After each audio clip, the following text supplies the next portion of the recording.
Yo, what's up? MKBHD here, and welcome to What's on My Phone 2026, maybe by the time you're watching this.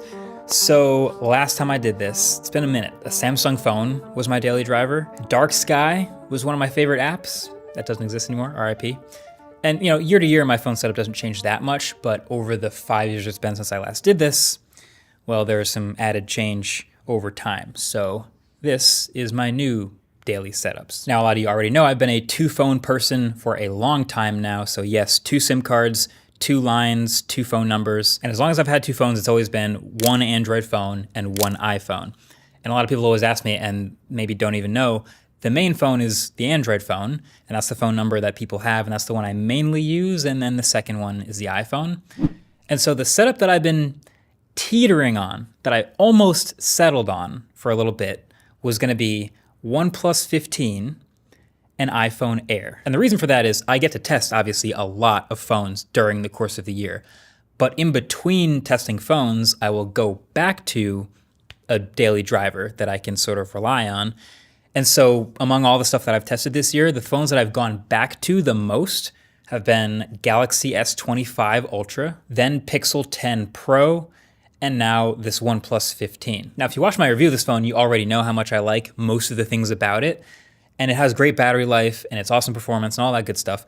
And so because the iPhone is the secondary phone most of the time, it could get away with not having the best battery life. So iPhone Air, which is actually a really nice phone aside from the battery life, was kind of a perfect pair from it.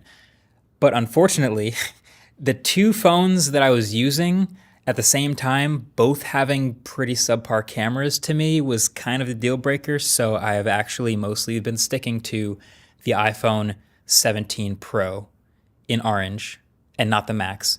So this is the 2 phones. This is the OnePlus 15 and the iPhone 17 Pro. So let's start with the OnePlus 15, and this is my lock screen. Pretty minimal. I've got the flashlight and Gemini shortcut set up at the bottom. And then the home screen is pretty stark. I think basically my dock has been almost unchanged for the last decade, but the apps that I mainly use at the bottom for me here are TickTick, which is my tasks app, Spotify, Google Messages, and then the phone app. I really don't make that many phone calls, but for whatever reason it feels weird not having the phone app down there, so it's always there. And then I have Relay for Reddit, which is a paid app. There's not that many good Reddit apps anymore, for obvious reasons, but I do pay the $5 a month for this one. The OnePlus Photos app, which is actually really good. It syncs with Google Photos, which is huge. That's why I don't use the Google Photos app here. YouTube Studio app, and Notion. Notion is the one that we use at the studio for keeping track of everything, but it also feels like the one that I could most easily replace because I mostly engage with it through notifications. Like that could be Slack or that could be Discord or something else over there, but most of those apps I don't launch from my home screen, I get to with notifications. But yeah, other than that, Google search widget and then a bunch of blank. So then my second page has a calendar widget up top. I'll try to link the third-party apps that aren't like super obvious here. So that this calendar widget I've used for a long time. And then underneath it, I have the social media apps and these tools that I use fairly often. So you've got Waze, you've got the ChatGPT app, the Google Home app, which is really nice because it used to actually be kind of split between Home and Nest, but they finally updated everything to work in the Home app. And then Threads and X, and I actually have the Arc Search here, the Arc browser app, which I no longer use on the desktop because they're kind of not paying attention to it anymore, but it is still kind of useful to have mobile sync from the couple of spaces I have set up. So it's not my default browser, but it lives there on my home screen to access those things. Also, just a quick mention, because I don't know why they don't do it yet. This is a scrollable widget for scrolling through different days on my calendar. Why can't you do that on the iPhone yet? They've had widgets for a couple years now. None of them scroll.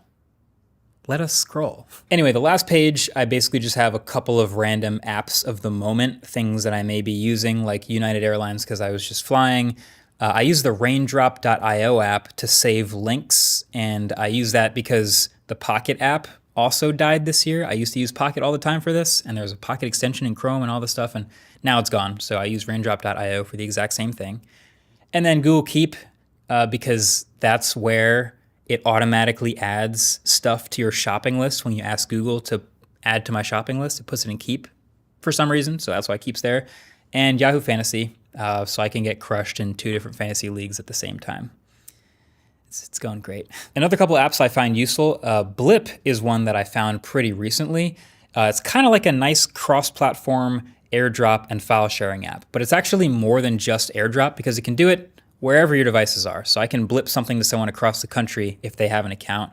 It's super useful, file sharing, link sharing, all that stuff, very quick. And I also still use Pocket Casts for all of my podcasts on the go. There's a bunch of different podcast apps, but that's the one I've stuck with. That Spotify for me is really still strictly music. I don't like having them all in one place, weirdly. So yeah, Pocket Casts is my go-to. And then shout out to Oxygen OS for being pretty cleanly, nicely set up that I don't feel like I have to change that many settings. I've got the lock screen the way I want it. I've got my home screen laid out the way I want it. It's not like the Samsung phone days where I was changing a whole bunch of default settings to get it to work the way I thought it should. So it's good stuff. By the way, huge shout out to our brand new merch refresh that's finally launched. It's really soft and comfortable, but also really high quality stuff. The reviews are in, so clearly people are enjoying it. I'll leave a link below if you want to check it out at the brand new mkbhd.com. But now on to my very orange iPhone 17 Pro. Do I regret getting orange? Yeah, a little bit. Yeah, I wish there was a black one.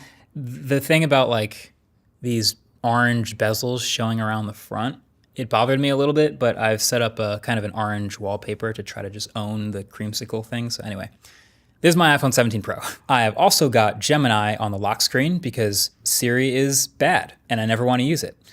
And then for those wondering, I do have my liquid glass still on. I haven't toggled it off. I think it looks okay, but I also kind of just want to know what people's default experiences on the iPhone are. So I haven't changed that. I still have liquid glass on.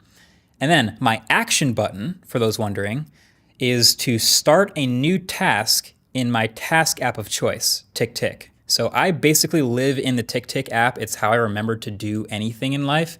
And having the ability to just hold the action button and then just start typing my task and save it, and it throws it in my inbox, super useful.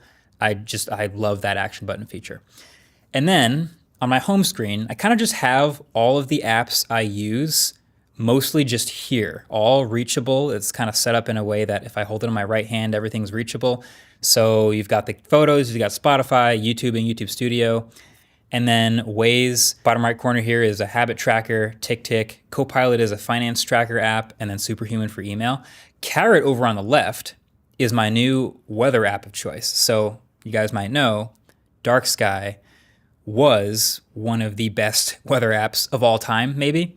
And essentially what Carrot did was clone the Dark Sky layout that made it so good, but then also give us a whole bunch of customization with other stuff like weather sources, and it's added a bunch of stuff on top. There's a snarky little assistant that describes the weather in English, so it's a pretty good app. I use Carrot Weather most of the time. And then in the dock, of course, I've got the phone app. Again, I don't know why. It feels weird to not have it there, but I also hardly ever call anyone. The Tesla app, Arc browser app, again, just to have the cross-platform thing, but I would change it in a heartbeat, and messages. By the way, the Tesla app, if you're wondering, is not for any Tesla vehicle that I own. It's just for the solar and battery setup at my house. So anytime I open it, I can check to see what's going on in there. But that actually brings us to the second page, which is just 3 widgets. It's Porsche's widget at the top, it's Rivian's widget in the middle, and it's Tesla's widget at the bottom. All of those are like real-time updated with whatever the current numbers or status things are for those 3 setups. And then the next home screen is a larger, not boring weather widget. Really, really pretty app. I don't necessarily love the information density or the accuracy of the information, but it's so pretty that I like just getting a bird's eye view of like a glanceable version of the weather for the week. So really love the widgets. And then underneath this is actually a Siri Smart Stack. So this grid of 8 icons changes based on what it thinks I want to open, and it's learned me very well, I will say. So the apps that show up here are usually what I'm aiming for. And then that last home screen on the right, this is just the apps of the moment again, which is actually some really interesting apps. So this one here is called Newcast. I use Pocket Cast most of the time, but Newcast is one that I found that might replace Pocket Casts for me. It's a really clean layout and just shows me my most recently updated podcasts from all the ones I'm subscribed to. And then another one here is called Athletic. Athletic's really good. I know a lot of people who use Whoops. Whoop is the strap you wear to sort of measure your fitness, and it's got a subscription associated with it and gives you a lot of valuable information, which is super useful. But I wear an Apple Watch, and I don't want to also wear another thing to measure that fitness information. So what Athletic does is takes the information from the Apple Watch and from Apple Health, aggregates it all, and gives me a lot of that same information that the Whoop would. So yeah, it's a subscription, but this gives me my recovery and exertion for the day and stress levels and calories burned and all that, body battery. I like Athletic. I recently found that this year too. So that's another one of my apps of the moment. Anyway, then there are a couple more apps that I have on my iPhone that are specifically either because they are iPhone apps or because they are on a phone that I will have more long term. Just as someone who reviews a lot of phones, if I switch out my phone over and over and over again and I keep like my phone car key on it, it kind of gets annoying to change that so often. So I usually do long-term stuff like that on the iPhone. But there's also a couple others. So my authenticator app is Authy. That's a great iPhone app. And there's another app called Flighty, which is, as someone who's flown quite a bit lately, one of the most useful apps of all time. It basically just pulls the data directly from the source and often notifies me before the airline app would, and then also aggregates a bunch of really cool stats, like how many hours I've lost from delays this year. And then of course I also have Blip on the iPhone as well. Every device that I have Blip installed on can send or receive blips to each other. It's super useful. Anyway, that's basically my app setup. I will say shout out to a studio video where a bunch of people in the studio have also given a lot of their favorite apps, so I'll link that below. Maybe you'll find some other useful stuff there. But as far as the stuff that I use on the regular, on the somewhat daily, it's my OnePlus 15, it's my iPhone 17 Pro, and everything in between. So that of course covers the software I have on my phones, but what you probably didn't notice is I also have a screen protector from channel sponsor Dbrand. I've been using these for like the better part of a year now, and I think they're great. They obviously protect the glass, and they're super easy to install.